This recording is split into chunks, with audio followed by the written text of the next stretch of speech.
ఈ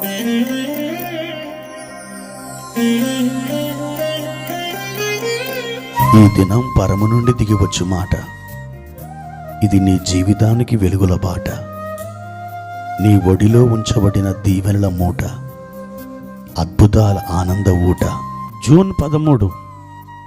సంవత్సరమంతా మీరు బైబిల్ చదివి ముగించడానికి ఈరోజు మీరు చదవలసిన లేఖన భాగము ఉదయం యెజ్రా గ్రంథం 6, 7 మరియు 8 అధ్యాయములు.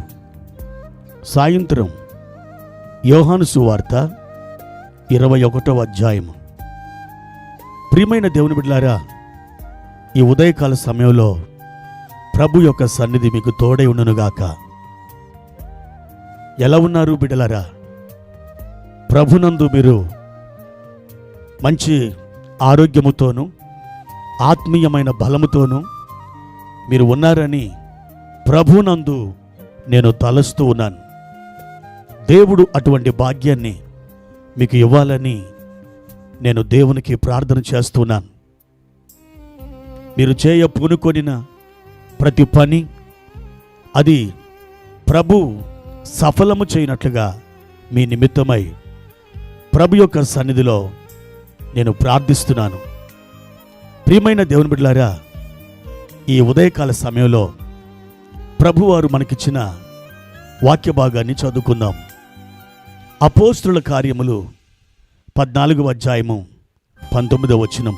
అంతియోకయ నుండి ఈకొనియ నుండి యూదులు వచ్చి జనసమూహములను తమ పక్షముగా చేసుకొని పౌలు మీద రాళ్ళు రువి అతడు చనిపోయినని అనుకొని పట్టణం వెలుపలికి అతనిని ఈడ్చిరి. ప్రియమైన దేవుని బిడ్డలారా, పౌలు యొక్క మొదటి సువార్త దండయాత్ర విజయవంతంగా అద్భుతంగా జరుగుతున్నటువంటి రోజులవి. ఎక్కడికి వెళ్ళినా దేవుని కార్యాలు బలంగా జరుగుతున్నాయి. ప్రజలు గుంపులు గుంపులుగా దేవుని వాక్యాన్ని వింటూ ఉన్నారు, సువార్తను అంగీకరిస్తున్నారు. అపోస్తలులు ఏ పట్టణంలో కాలు మోపితే ఆ పట్టణములో దేవుడు వారి పక్షాన ఉండి తన యొక్క కార్యాలు జరిగించుకుంటున్నాడు. అయితే వారు ఎక్కడికి వెళ్ళినా ఏదో తలుపులు తెరవబడినట్లు అలవోకగా కార్యాలు జరుగుతున్నాయని మనం అనుకోవడానికి వీల్లేదు. వారు అడుగుపెట్టిన చోట వ్యతిరేకతలు కూడా చెలరేగుతున్నాయి. అయినా ఆ వ్యతిరేకతల మధ్య దేవుని పని బలముగా జరుగుతూ ఉన్నట్లుగా అపోస్తుల కార్యముల గ్రంథం మనకు నేర్పిస్తుంది. ప్రియ దేవుని బిడ్డలారా, పౌలు బర్నబా వారు ఈకొనియాలో బలమైన సేవ చేస్తున్నప్పుడు కొంతమంది అవిధేయులైనటువంటి యూదులు రాళ్లతో కొట్టి చంపాలని వారు ఎన్నో విశ్వ ప్రయత్నాలు చేస్తున్నారు. దానిని తెలుసుకున్న ఈ ఇద్దరు అనగా పౌలు బర్నబా అక్కడి నుండి వారు పారిపోయి లుకయోనియా సంబంధమైనటువంటి పట్టణాలు లుస్త్రా, దెర్బే, దాని చుట్టుపట్ల ఉన్నటువంటి ప్రాంతాలకి వారు పారిపోయి అక్కడ దేవుని యొక్క పని బలంగా జరిగిస్తున్నారు. ఆ లుస్త్రా అనే పట్టణంలో పౌలు గారు సువార్త చెబుతున్నప్పుడు అక్కడ పుట్టింది మొదలుకొని కుంటివాడైన బలహీనమైన పాదాలు కలిగిన ఒక మనుషుడు పౌలు చెబుతున్న మాటలు శ్రద్ధగా ఆలకిస్తున్నాడు. అతనిలోని విశ్వాసాన్ని పసిగట్టిన పౌలు గారు అతనిలో స్వస్థత పొందడానికి విశ్వాసమున్నదని గ్రహించి నీ పాదములు మోపి నిలువమని అతడు బిగ్గరగా పలికాడు. ఆ సమయంలో ఏం జరిగిందో తెలుసా? ఒక కుంటివాడు, బలహీనమైన పాదాలు కలిగిన వాడు గంతులు వేయడం మొదలుపెట్టాడు. అంతే, ఆ లుస్త్రా పట్టణంలో జన సమూహాలు ఆ అద్భుతాన్ని చూచి ఈ పౌలును బర్నబాని వారు ఆకాశానికి ఎత్తారు. ఎందుకో తెలుసా? దేవతలు మనుష్యుల రూపం ధరించి మా మధ్యకు దిగివచ్చారని.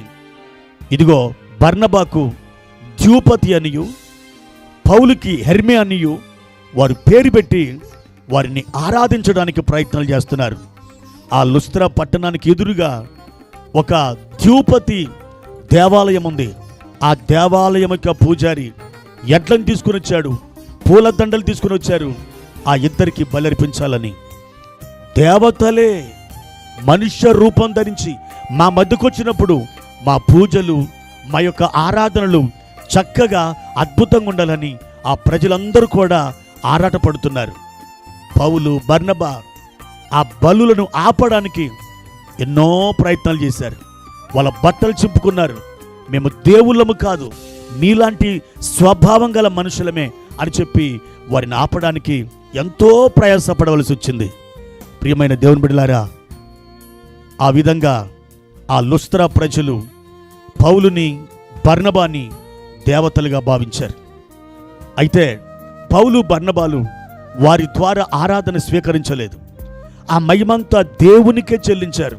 ఇది జరిగిన కొంతకాలానికి ఇకోనియా నుండి, అంతియోకయ నుండి కొంతమంది విరోధులైన, అవిధేయులైనటువంటి యూదులు వచ్చి ఈ లుస్త్రా ప్రజల్ని రెచ్చగొట్టారు. అప్పుడు ఏం జరిగిందో తెలుసా? పౌలుని, బర్నబాన్ని వారు హింసించడం మొదలుపెట్టారు.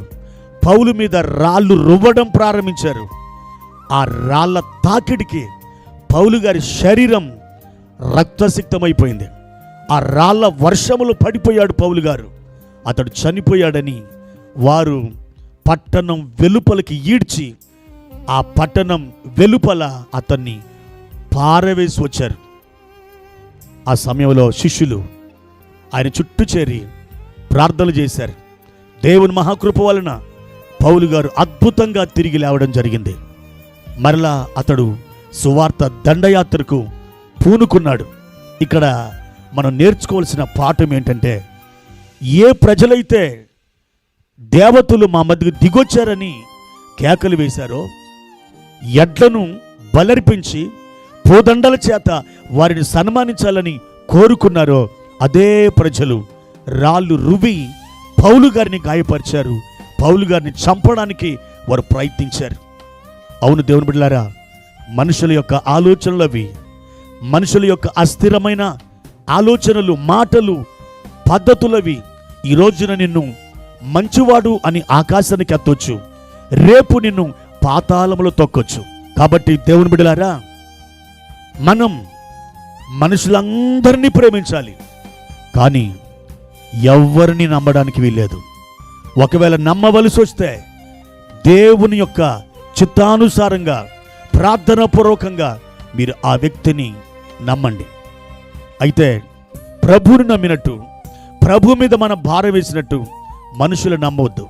ఎందుకంటే మనుషులు అస్థిరులు.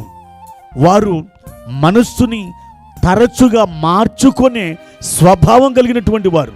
వారు నమ్మదగిన వారు కాదు. నమ్మి మోసపోయినటువంటి నీవు అనేక సందర్భాల్లో ఏడ్చిన రోజులున్నాయి.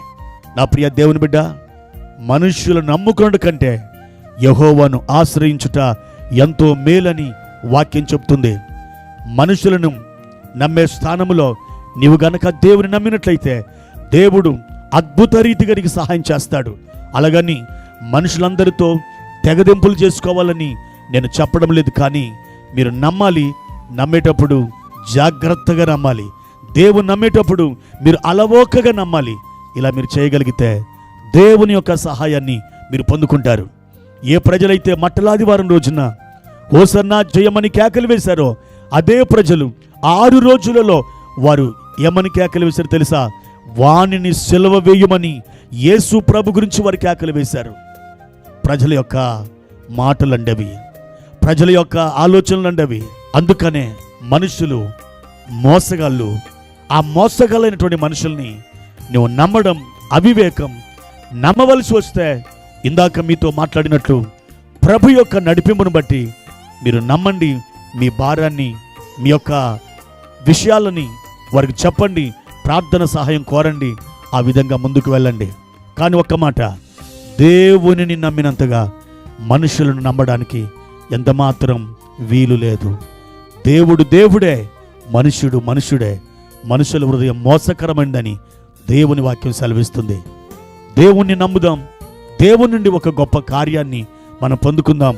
అట్టి భాగ్యం ప్రభు దయచేయునుగాక. ప్రార్థన. పరిశుద్ధుడైన తండ్రి, ప్రేమ కలిగిన దేవా, మీ ఘనమైన నామానికి వందనాలు. ఈ ఉదయకాల సమయంలో ప్రభువా, మేము అస్థిరులైనటువంటి వారిని నమ్మి మోసపోకుండా ఈ వాక్యము ద్వారా మమ్మల్ని హెచ్చరించినందుకై వందనాలు. ప్రభువా, ఎవరిని ఎలా నమ్మవలెనో మాకు నడిపింపునివ్వండి. ఎవరిని ఏ విధంగా నమ్మి వారి యొక్క సహాయాన్ని పొందవలెనో, ఎవరి ద్వారా మీరు మాకు సహాయం చేయుదురో ప్రభు, వారిని నమ్మడానికి మాకు కృపను అనుగ్రహించండి. మనుష్యులు నమ్ముకున్నడు కంటే యెహోవాను ఆశ్రయించడం మేలని మీ వాక్యం చెప్పిన రీతిగా మిమ్మల్ని నమ్మి మీ ద్వారా మేలు పొందుకోవడానికి మాకు కృపను అనుగ్రహించమని యేసు నామములో అడుగుచున్నాను తండ్రి. ఆమెన్.